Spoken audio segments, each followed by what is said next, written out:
Hello student, I am Rani Dubey, your English teacher.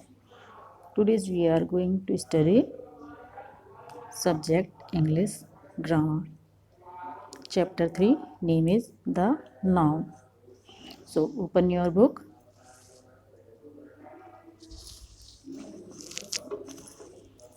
Chapter 3 the noun. परिभाषा किसी व्यक्ति, वस्तु या स्थान के नाम को संज्ञा कहते हैं। ये हमारी हिंदी में परिभाषा हो गई इसकी संज्ञा की। अब हम इंग्लिश में डेफिनेशन संज्ञा की, यानी कि नाउन की डेफिनेशन। परिभाषा हम किसको बोलते हैं? जो इंग्लिश में डेफिनेशन होती है वही उसी को परिभाषा बोलते हैं, और जिसको हिंदी में संज्ञा बोलते हैं उसे इंग्लिश में नाउन बोलते हैं। अब डेफिनेशन देख लेते हैं। Definition: a noun is the name of person, place और थिंग। फॉर एग्जाम्पल, उदाहरण के लिए, मोनू इज क्राइंग, यानी कि मोनू रो रहा है, जैसा कि चित्र में दिखाई दे रहा है। अगला है द डॉग इज बार्किंग, कुत्ता भौंक रहा है। द हवा महल इज वेरी हाई बिल्डिंग, हवा महल एक ऊंची इमारत, बहुत ऊंची इमारत है।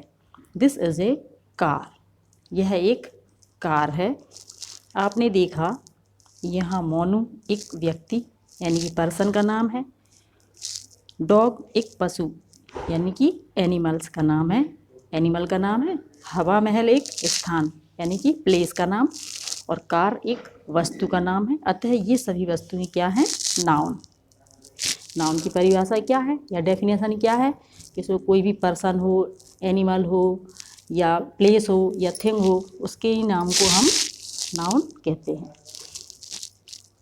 काइंड्स ऑफ नाउन, संज्ञा के भेद या प्रकार। संज्ञा नाउन निम्नलिखित 5 प्रकार की होती है। संज्ञा कितने प्रकार की होती है?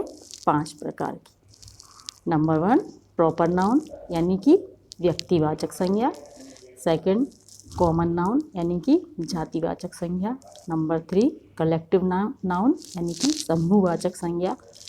नंबर 4 मटेरियल नाउन, यानी कि द्रव्यवाचक संज्ञा। नंबर 5 एब्स्ट्रैक्ट नाउन, यानी कि भाववाचक संज्ञा। सबसे पहला ले लेते हैं प्रॉपर नाउन, यानी कि व्यक्तिवाचक संज्ञा। अब प्रॉपर नाउन किसको कहते हैं? व्यक्तिवाचक संज्ञा वे शब्द हैं जो किसी विशेष व्यक्ति, वस्तु या स्थान के नाम को बताते हैं। व्यक्तिवाचक संज्ञा के शब्द सदैव बड़े अक्षर से शुरू किए जाते हैं। Proper noun are the word which tell about certain men, women, thing और place।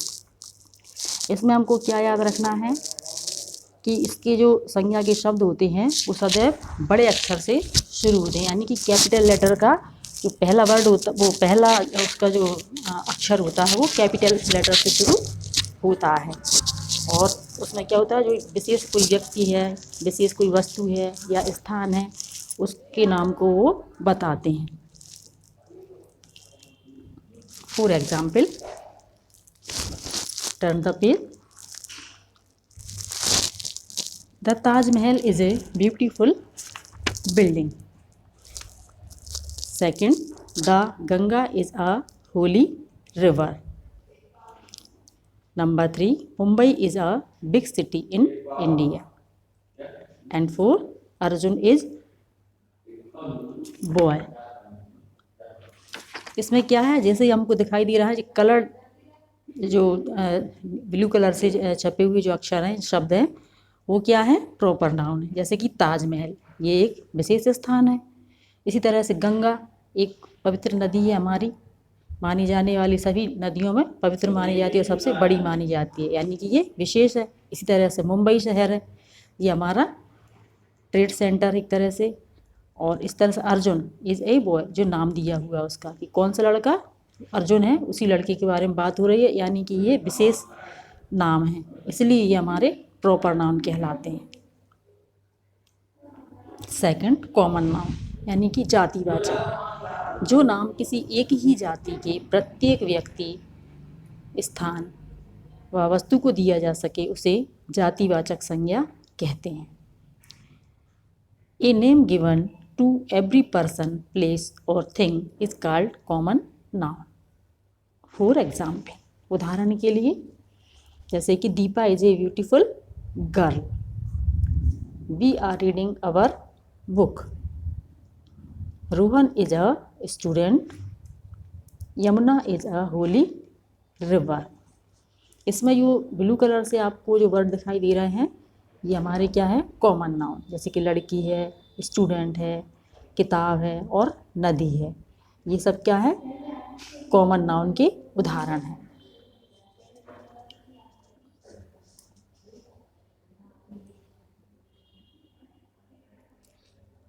इसमें क्या हो रहा है कि ये एक पूरी जाति को बता रहे हैं। जैसे लड़की, लड़की वाली जाति, किताब वाली जाति, नदियों वाली एक जाति और स्टूडेंट यानी छात्र वाली, इस समय एक ही जाति की चीज़ें मिल रही हैं, वो क्या कहलाते हैं, कॉमन नाउन में आ जाते हैं। एक जाति की बात हो रही है। जब किसी जाति के प्रत्येक व्यक्ति, स्थान, वस्तु उसका नाम दिया जा सके तो उसको हम जातिवाचक संज्ञा कहते हैं। नंबर 3 है कलेक्टिव नाउन, यानी कि समूहवाचक संज्ञा। जैसा कि नाम से ही हमें समझ में आ रहा है कि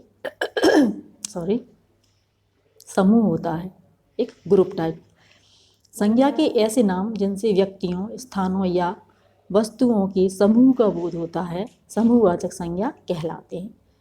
ए name given to a group और collective of persons, places or things is called collective noun. For example, उदाहरण के लिए, a bucket of flour, second a pair of shoes, number 3 a pack of cards, number 4 a bunch of grapes। इसमें सारे में क्या है, समूहों की बात हो रही है। एक फूलों की बाल्टी, बकेट या बुके, जैसे बुक एक गुलदस्ता होता है। एक पेयर ऑफ शूज, यानी कि जूतों का जोड़ा। इधर क्या है, कार्ड का पैकेट। और ये क्या है, बंच, यानी कि गुच्छा, किसका, ग्रेप्स, अंगूरों का। तो ये सारी चीज़ें क्या है, समूह में हैं। फूल है वो भी समूह में है, एक बाल्टी में या उस गुलदस्ते में। और ये जूते हैं वो क्या है, जोड़ी में है, यानी कि एक चीज़ नहीं है, वो एक से अधिक है, ग्रुप में है। इसी तरह से कार्ड्स जो होते हैं, खेलते हैं, पत्ते, उसका पैक है पूरा। और इसी तरह से ये क्या है, अंगूरों का एक गुच्छा है। तो ये हमारे क्या हुआ, कलेक्टिव नाउन के एग्जाम्पल। नंबर 4 मटेरियल नाउन, यानी कि द्रव्यवाचक संज्ञा। जिस संज्ञा से किसी ऐसे पदार्थ का ज्ञान होता है जिससे दूसरी वस्तु बन सके, उसे द्रव्यवाचक संज्ञा कहते हैं। A material noun denotes the matter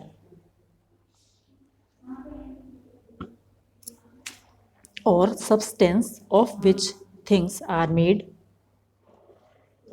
for example, उदाहरण के लिए, water is necessary for life, this is my gold necklace, this table is made of wood, and last, milk is useful for health. यानी कि material noun हम किसको कहते हैं, किसी ऐसे पदार्थ का ज्ञान जिससे होता है जिससे कि एक अन्य पदार्थ ही बन सकता है, उससे एक ऐसी चीज़। उदाहरण के लिए बताया जैसे कि ये ब्लू कलर में जितने भी वर्ड लिखे हुए हैं, water, gold, would and milk, ये सभी ऐसी उदाहरण हैं, ये ऐसी चीज़ें हैं जिनसे कि और कोई भी पदार्थ बनाया जा सकता है। जैसे कि पानी से सभी चीज़ें बनती हैं।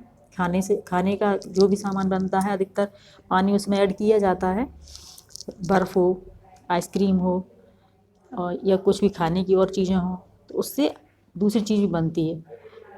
इसी तरह से गोल्ड है, उसका नेकलेस, उसकी एक तमाम ज्वेलरी बनती हैं, अंगूठी बन जाती है, हार बन जाता है, चूड़ियाँ, कुछ भी, बहुत सारी चीज़ें बनती हैं। इसी तरह से वुड, लकड़ी से भी तमाम चीज़ें, टेबल, कुर्सी, किवाड़, फर्नीचर की तमाम चीज़ें बनती हैं। इसी तरह से मिल्क से, दूध से मक्खन बनता है, दही बनता है, मावा बनता है, मिठाइयाँ बनती हैं तो इस तरह से ये क्या है हमारा मटेरियल नाउन।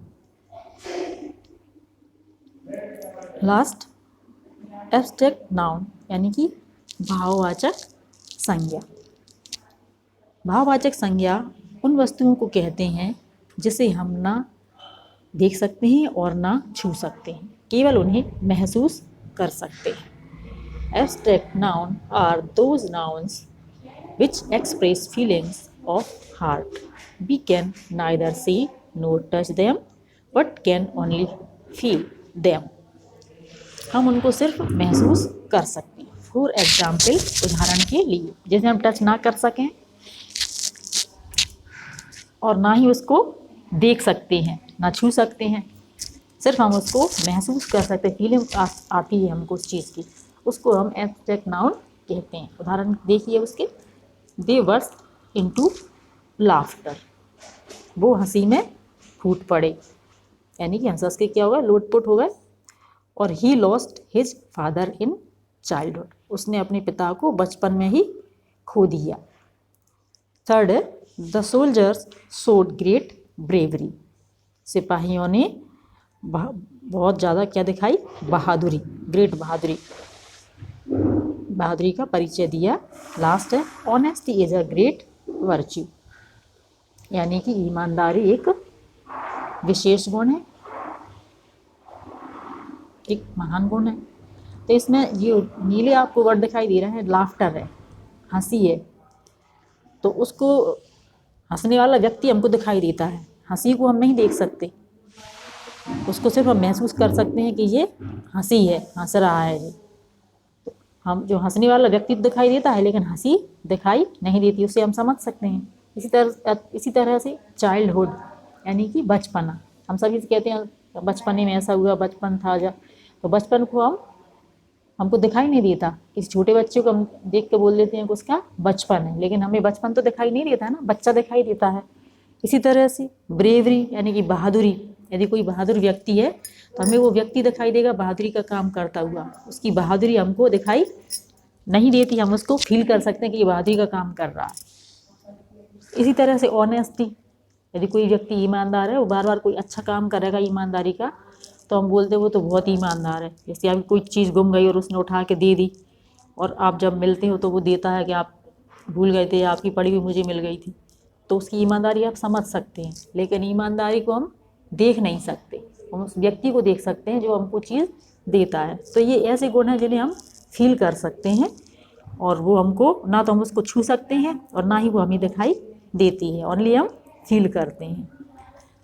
तो ये आपके नाउन के प्रकार हुआ है, और नाउन किसे कहती है और कितने तरह की होती है। तो आई होप आपको अच्छी तरह से ये सब समझ में आ गए होंगे, और इनको आप रिपीट तो आपको करना ही है, बार बार आप रिपीट करते रहिए, इनको बार बार पढ़ेंगे तो आपको ये बहुत अच्छी तरह से आने लगेंगे।